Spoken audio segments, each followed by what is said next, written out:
নমস্কার। শুধু নাট্যমতী দর্শক মণ্ডলীকে জানাই মহানবমীর আন্তরিক প্রীতি, শুভেচ্ছা ও একরাশ ভালোবাসা। যাত্রার আগে আমরা 15 মিনিটের জন্য একটি নাট্য সংলাপ, তাহার নামটি রঞ্জনা, আপনাদের সামনে উপস্থাপনা করছি। তখন বহরমপুর জেলে ফাঁসি হতো। কৃষ্ণপক্ষের রাত, নিবিড় অন্ধকার। ফাঁসির অপেক্ষায় কৌশিক গুপ্ত। এই সময় সাধারণত কাউকে দেখা করতে দেওয়ার সুযোগ হয় না, কিন্তু একটি মেয়ে বহু দূর থেকে জেল সুপারের অনুমতি নিয়ে এই কৌশিক গুপ্তর সঙ্গে দেখা করতে আসে, যার আর কিছুক্ষণের মধ্যেই ফাঁসি হয়ে যাবে। মেয়েটা আশা করে এই তার 10 বছর আগে হারিয়ে যাওয়া ভাই, এই ভাই কি বোন না, এই নিয়ে চলতে থাকে নাট্য সংলাপ, তাহার নামটি রঞ্জনা।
চিনতে পারছো? না। আমি রঞ্জনা, রঞ্জু। তা হয়তো হবে, কিন্তু আমি আপনাকে চিনতে পারছি না। আমি আপনি নয়, তুমি বলো। আমি আপনাকে চিনতে পারছি না। তোমার নাম কি? আমার নাম কৌশিক গুপ্ত। এটি তোমার নাম? তুমি ঠিক জানো? নিশ্চয়ই জানি, তাছাড়া জীবনের শেষ মুহূর্তে দাঁড়িয়ে কেনই বা মিথ্যে কথা বলবো। খঞ্জনা গ্রামে যাওনি কোনোদিন? খঞ্জনা? ভারী মিষ্টি নাম তো, খঞ্জনা। হ্যাঁ হ্যাঁ, খঞ্জনা। তোমার বাড়ি কোথায়? আমার বাড়ি বাঁকুড়া জেলায়। গ্রামের নাম কেষ্টপুর কি বিষ্ণুপুর, আমি ভুলে গেছি। কেন ভুলে গেছো কেন? ছেলেবেলায় বাড়ির থেকে পালিয়েছিলাম তো, তাই। তুমি বই ভালোবাসো? বই? হ্যাঁ, রবীন্দ্রনাথের বই, যা তুমি প্রতি রাত্রে আমাকে আবৃত্তি করে শোনাতে। আবৃত্তি কাকে বলে তাই আমি জানি না। ও, তুমি কোন হাই স্কুলে পড়তে? অত দূরে যেতে পারিনি, সেই ছেলেবেলায় পাঠশালা থেকে পালিয়েছিলাম তো, তাই। তবে যে জেল সুপারের কাছে শুনলাম তুমি একটা বই লিখেছো। লেখাপড়া জানো না তো বই লিখলে কেমন করে? দেখো, এইরকম বাংলায় বই লিখতে গেলে লেখাপড়া জানার দরকার হয় না। আমি যেভাবে তোমার সঙ্গে কথা বলছি ঠিক এমনিভাবেই লিখেছি। তাছাড়া মিথ্যে কথা লিখতে তো কোনো অসুবিধা হয় না। সব মিথ্যে লিখেছো? সব মিথ্যে। তাহলে লিখলে কেন? কি করব বলো, লোকে খুনির জীবনের মধ্যে রোমাঞ্চ খোঁজে, আমি সেটাই বেশি করে দিয়েছি। আমি তোমার সাথে এত কথা বলছি বলে তুমি কিছু মনে করছো না তো? আরে না না, তুমি আমার সঙ্গে কথা বলে যদি সান্ত্বনা পাও তাতে বাস সাধবো কেন। তোমার যদি আরো কিছু জিজ্ঞাসা করার থাকে করো।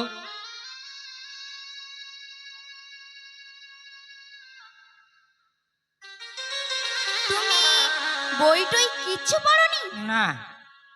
তোমার সাথে মিঠুদার কোনো আদল নেই এ কথা আমি বলবো না। আদল আদল নিশ্চয়ই আছে। কিন্তু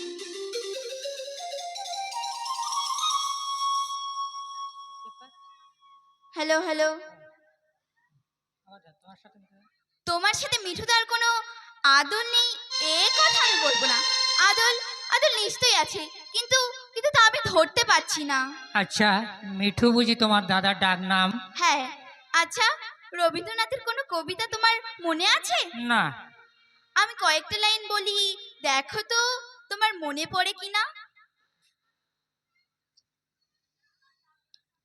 কৃষ্ণ কলি আমি তারেই বলি, কালো তারে বলে গায়ের লোক।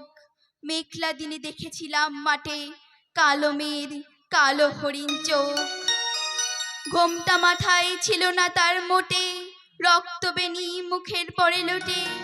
বলো না, বলো, তারপরে বলো।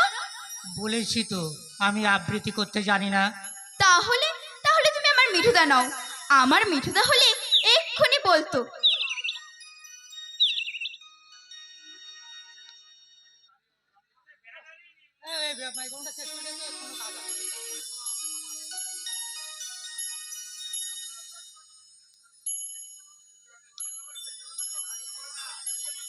না, দাঁড়িয়ে বললে ভালো শোনাবে না।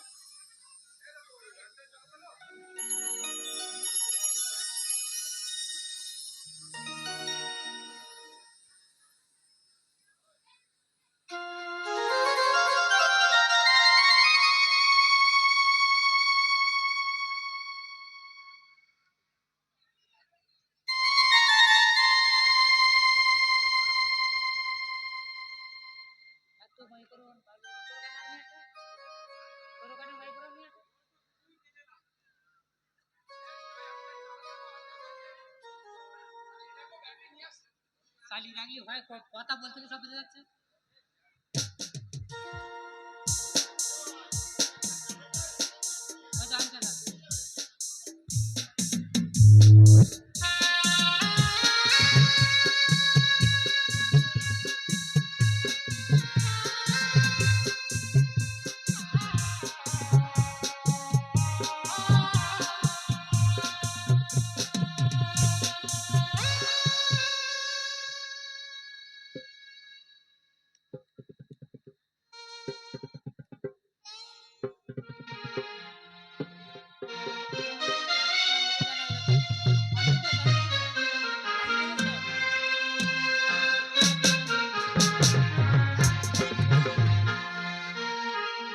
তাহলে তাহলে তুমি আমার মিঠুদা নাও। আমার মিঠুদা হলে এক্ষুনি বলতো, কালো তা সে যতই কালো হোক, আমি দেখেছি তার কালো হরিণ চোখ। তুমি চলে যাচ্ছ? হ্যাঁ, আমি যাই। আমি জেল সুপারকে কথা দিয়েছিলাম, যদি তুমি আমার দাদা না হও তাহলে অযথা বেশি সময় নষ্ট করব না। একটু বসো, আমি তোমায় দু একটা প্রশ্ন জিজ্ঞাসা করি। তুমি তুমি আমায় কি জিজ্ঞাসা করবে? তুমি তো আমাকে চেনোই না, জানোই না। সে কথা সত্য, তবু জিজ্ঞাসা করি। বেশ করো। আমি কথা বলবো আর ওই ফাঁসি কাঠ আমার দিকে হা করে থাকবে, তা হয়?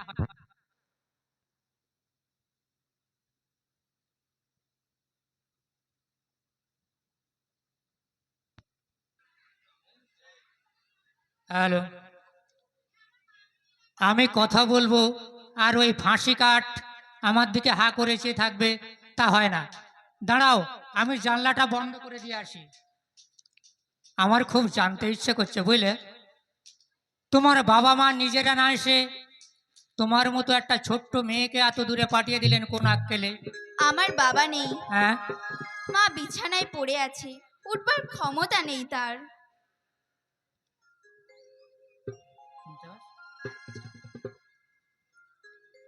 আচ্ছা, তোমার মিঠুদার নাম বই মম্বোজ? অম্বুজাক্ষ মজুমদার। অম্বুজাক্ষ মজুমদার? দাদা সেই যে 16 বছর বয়সে নিজে রোজগার করবে বলে বাড়ি থেকে চলে যায়, আর ফিরে আসেনি। তার কথা ভেবে ভেবে মা আজ মরতে বসেছে। আমি এখন ভাবছি বাড়ি গিয়ে মাকে কি যে বলবো। অম্বুজাক্ষ মজুমদার না? হ্যাঁ। দাঁড়াও দাঁড়াও, আমার একটা কথা মনে পড়ছে। হ্যাঁ, তারও নাম অম্বুজ ছিল। কিরকম চেহারা? লম্বা, ছিপছিপে, মাথায় ঘন কালো চুল। সব মিলে গেল, একদম মিলে গেল। আমি আর অম্বুজ তখন কলকাতার একটি মেসে থেকে কাজকর্মের চেষ্টা করতাম। ও প্রায় খঞ্জনা গ্রামের কথা বলতো আর তার ছোটো বোন রঞ্জনার কথা বলতো, কিন্তু একটি একটি মিলছে না। ও যে ভালো আবৃত্তি করতে পারে না, সেটা সে কোনোদিন বলেনি। তুমি মিঠুদার সাথে এক ম্যাচে ছিলে? হ্যাঁ, মিঠুদা তোমায় কি বলতো? ও বলতো ওর স্বপ্নের কথা, হ্যাঁ কি করে অনেক টাকা পয়সা রোজগার করবে, হ্যাঁ। কি করে মা বোনকে টাকা পাঠাবে। ও যেন টাকা জোগাড়ের জন্য পাগল হয়ে উঠেছিল। প্রতিদিন সকালে বেরিয়ে যেত আর ফিরতো অনেক রাত করে। যখন ক্লান্ত হয়ে শুয়ে পড়তো, আমি আস্তে আস্তে ওর পাশে গিয়ে শুয়ে পড়তাম। জিজ্ঞাসা করতাম, হ্যাঁ রে অম্বুজ, কিছু হলো? কোনো উত্তর নেই। আমি কিন্তু বলতাম, চল না আমাদের ড্রাই, নিশ্চয়ই তোর একটা কাজের ব্যবস্থা হয়ে যাবে। এবারেও কোনো উত্তর নেই। অম্বুজ টাকা উপার্জনের জন্য কত চেষ্টা করেছিল জানো? একদিনের একটা ঘটনার কথা আমি তোমাকে বলি। কলকাতা কলেজ স্ট্রিটের মোড়, চারিদিকে হইচই, লোকজন চেঁচাচ্ছে, পকেট মার পকেট মার। পকেট মারতে গিয়ে অম্বুজ ধরা পড়েছে। না না না, আমার মিঠুদা এই কাজ করতে পারে না। আমার মিঠুদা কিছুতেই পকেট কাটতে পারে না। নিশ্চয়ই পারে না। তোমার মিঠুদা তো পকেট কাটতে পারে না, সে আমি জানি। হ্যাঁ, কিন্তু এই শহরের লোক তাকেই দোষী সাব্যস্ত করে পুলিশের কাছে ধরিয়ে দিল। তারপর? তারপর তাকে ছেড়ে দিল, কারণ কোনো প্রমাণ তো ছিল না। তারপর তারপর তার কি হলো? সেই একই চেষ্টা, টাকা রোজগার করতে হবে, হ্যাঁ। মা বোনের কাছে টাকা পাঠাতে হবে। বোকা অম্বুজ জানে না এই সমাজে রথের চাকা ঘুরিয়ে কিভাবে টাকা রোজগার করতে হয়। একদিন নিয়ে গেলাম দলের সর্দার বিলুর কাছে, কিন্তু সে তো তোমার দাদা, অসৎ পথের টাকা সে কিছুতেই নেবে না। অসৎ পথের টাকা সে কিছুতেই নেবে না। হ্যাঁ, সে তো আমারই দাদা। হ্যালো, কি করলো তখন মিঠুদা? তোমার মিঠুদা কিছু করেনি, করলাম আমি। আমার পাশে ছিল পুরানো অফিসের পুরানো বেয়াদা। তার অবর্তমানে সেই ট্যাঙ্কের টাকা ভেঙে আমি ম্যাচের মালিকের কাছে দিয়েছিলাম আর বলেছিলাম, আমাদের আর কয়েকটা সময় দিন, আমরা নিশ্চয়ই কাজের জোগাড় করতে পারবো। তুমি বলেছিলে? না, আমি বলিনি, আমার সামনে তোমার মিঠুদা বলেছিল। মিঠুদা বলেছিল? হ্যাঁ, আর সেই রাতে তোমার মিঠুদা একটা কবিতা আবৃত্তি করেছিল। মিঠুদার আবৃত্তি তুমি শুনেছো? হ্যাঁ শুনেছি। এমন মিষ্টি আবৃত্তি আমি আর কোনোদিন শুনিনি। আমাকেও কয়েকটা শিখিয়ে দিয়েছিল। মাঝে না দুজনে একসঙ্গে আবৃত্তিও করতাম। কোন কোন? কোন কোন কবিতা শিখিয়েছিল? ওই এমনি দু চারটে শিখিয়েছিল। কিন্তু তুমি জানো কি একটা বললে? আমরা দুজনে একটি গায়ে থাকি। না, ওই কবিতাটা আমাকে শেখায়নি। যে কটি শুনিয়েছিল তার থেকে একটা অন্তত আমাকে শোনাও। দুঃখেরে দেখেছি নিত্য, পাপেরে দেখেছি নানা চলে, অশান্তির ঘূর্ণি দেখি জীবনের ছোটে ফলে ফলে, মৃত্যু করে লুকোচুরি, সমস্ত পৃথিবী জুড়ি ভেসে যায়, তারা সরে যায়, জীবনেরই করে যায় ক্ষণিক বিদ্রুপ। আজ দেখো তাদের অগ্রভেদী বিরাট স্বরূপ, তারপরে দাঁড়াও সম্মুখে আসি, বলো অকম্পিত বুকে, তোরে নাই করি ভয়, এ সংসারে পুঁতি নিয়ত তোরে করিয়াছি জয়। তোর সে আমি সত্য, এ বিশ্বাসে দেখ দেব প্রাণ, শিব সত্য, শান্তি সত্য, সত্য সেই চিরন্তন এক। এ কি, তোমার গলা তো একেবারে মিঠুদার মতো। সত্যি করে বলো, তুমি আমার মিঠুদা? তুমি আমার মিঠুদা? তুমি ভুল করছো। আমার নাম কৌশিক গুপ্ত, আমার বাবার নাম ঈশ্বর গুপ্ত, আমার বাড়ি বাঁকুড়া জেলায়, আমার নাম কৌশিক কৌশিক কৌশিক। তারপর তারপর সেখান থেকে সে কোথায় গেল? কুম্ভ না অকুম্ভ যোগে আমরা দুজন গঙ্গা স্নান করতে গেছি। গঙ্গা স্নান করে উঠেছি, হঠাৎ একটি মেয়ে আত্মচিৎকার করে বলল, ওগো কে কোথায় আছো? আমার ছেলেটা হারিয়ে গেছে, তাকে খুঁজে দাও, আমি খুঁজে পাচ্ছি না। একজন বলল, ওই তো দূরে জলে ডুবে যাচ্ছে। কয়েকজন লোক মুহূর্তে জলে ঝাঁপিয়ে পড়লো। আমার পাশে অম্বুজ ছিল, সেও জলে ঝাঁপ দিয়েছে। হ্যাঁ, আমার মিঠুদা তো খুব ভালো সাঁতার জানতো। শান্ত। এক এক করে সবাই উঠে এলো। কেউ পায়নি সে মায়ের বাচ্চাটাকে। হঠাৎ তীরময় একটা আর্তচিৎকার হলো, বান আসছে, বান আসছে! সবাই সবাই ভয়ে জল থেকে উঠে পড়লো। কিন্তু জলের উপর থেকে একটা শব্দ ভেসে আসছে, এই যে নিন, এই যে নিন আপনার ছেলেকে। ডান হাত দিয়ে ছেলেটাকে বুকের মাঝে চেপে ধরে বাম হাত দিয়ে সাঁতার কাটতে কাটতে বাংলার সেই বীর অম্বুজাক্ষ মজুমদার এগিয়ে এলো। কেউ একজন ছেলেটাকে ধরে তুলে নিল, কিন্তু কিন্তু কি? অম্বুজকে ধরে তোলার কথা কারো মনে পড়ল না। বান এসে তীরে আছাড় খেয়ে পড়ল। আমার আমার মিঠুদা কোথায় গেল? আমার মিঠুদা! কেউ জানে না, কেউ জানে না। সে তো কোনো বড় লোক ছিল না, মঠ মন্দির এসব কিছু সে তৈরি করেনি। সে শুধুমাত্র একটি মায়ের হারানো ছেলেকে মায়ের কোলে ফিরিয়ে দিয়েছিল। তাই বুঝি সমুদ্রের বান তাকে সমুদ্রেই টেনে নিয়ে গেল। তুমি তো ভারী বোকা মেয়ে। যার দাদা এত বড় বীর, তার চোখে কি জল মানায়? সে কি কাঁদতে পারে? রঞ্জনা, তোমার গর্ব হচ্ছে না তোমার মিঠুদার জন্যে? হচ্ছে। আমার আমার খুব গর্ব হচ্ছে। একটি মায়ের হারানো ছেলেকে মায়ের কোলে ফিরিয়ে দেওয়া আমার মিঠুদা ছাড়া কেউ পারতো না, কেউ না। তবে যদি বিছানায় পড়ে রোগে ভোগে কিংবা আমার মতো মানুষ খুন করে তোমার মিঠুদা মারা যেত, তোমরা কি করতে আমি জানি না, কিন্তু আমি কি মিঠুকে খুব ঘৃণা করতাম। কিন্তু মিঠু যেভাবে যা করে আমাদের কাছ থেকে বিদায় নিয়ে চলে গেছে, তাতে আমাদের সবাইকার মুখ উজ্জ্বল হয়েছে। এরপর তুমি যখন বাড়ি ফিরে গিয়ে তোমার মায়ের কাছে তার কথা বলবে, বলতে বলতে তোমার বুকটা গর্বে ভরে উঠবে। আর মা এমন বীর সন্তানকে গর্বে ধরেছিলেন বলে আনন্দে চোখের জল ফেলবেন। তুমি কি সত্যি বলছো, না আমার মনে কষ্ট হবে বলে একটা গল্প বানিয়ে বানিয়ে বললে? আহ, আর কিছুক্ষণ পরে আমার ফাঁসি হয়ে যাবে। এই সময় প্রিয় বন্ধুর নামে মিশে কথা বলে কি লাভ বোন? তুমি তুমি আমাকে বোন বললে? তুমি আমার দাদা হলে? হলাম বই কি, মিঠুর বোনের দাদা হওয়ার লোভ কি সামলানো যায়? তোমার কথা মাকে কি বলবো বলে দাও।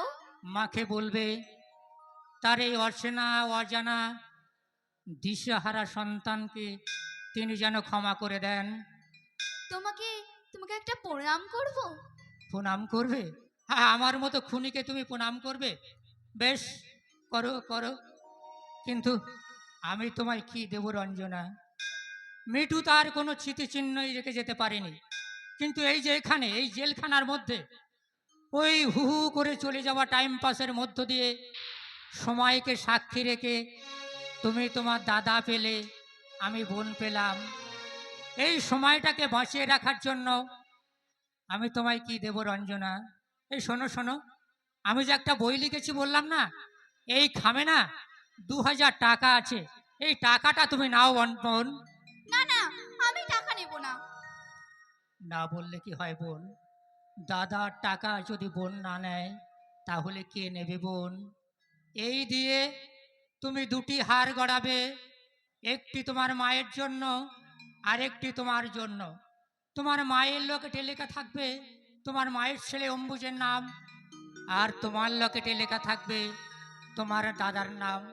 আর এর দিকে যখনই তুমি তাকাবে, তোমার মনে পড়ে যাবে এই খুনি দাদার কথা।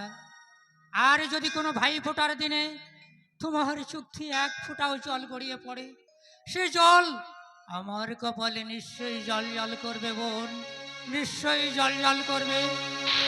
তাই তাই হবে দাদা, তাই হবে। আমি আসি। আমাদের গায়ের নামটি খঞ্জনা, আমাদের নদীটির নামটি অঞ্জনা। আমার নাম তো জানে গায়ের পাঠ শুনে, আমাদের সেই তাহার নামটি রঞ্জনা। আমরা দুজনে একটি গায়ে থাকি, সেই আমাদের একটি মাত্র সুখ। তাদের গাছে গায়ে যে দোয়েল পাখি, তাহার গানে ভরে আমার বুক। আমাদের সেই গ্রামের নামটি খঞ্জনা। আমাদের নদীটির নামটি অঞ্জনা, আমার নাম তো জানে গায়ের পাশে, আমাদের সেই তাহার নামটি রঞ্জনা।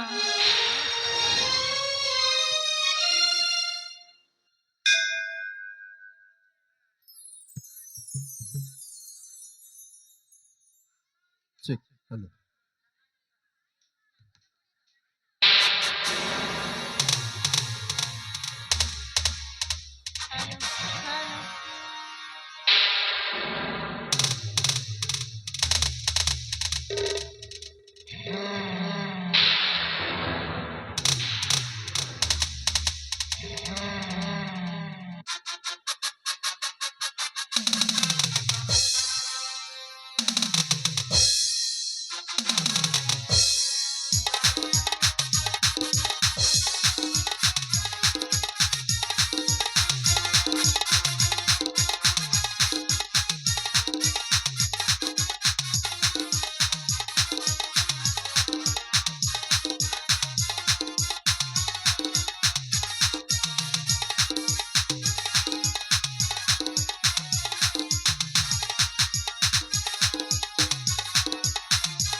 তৃপ্তিশা পরাবান্ন, তৃপ্তিশা পরাবান্ন, তুমি একটু স্টেজে চলে আসবে।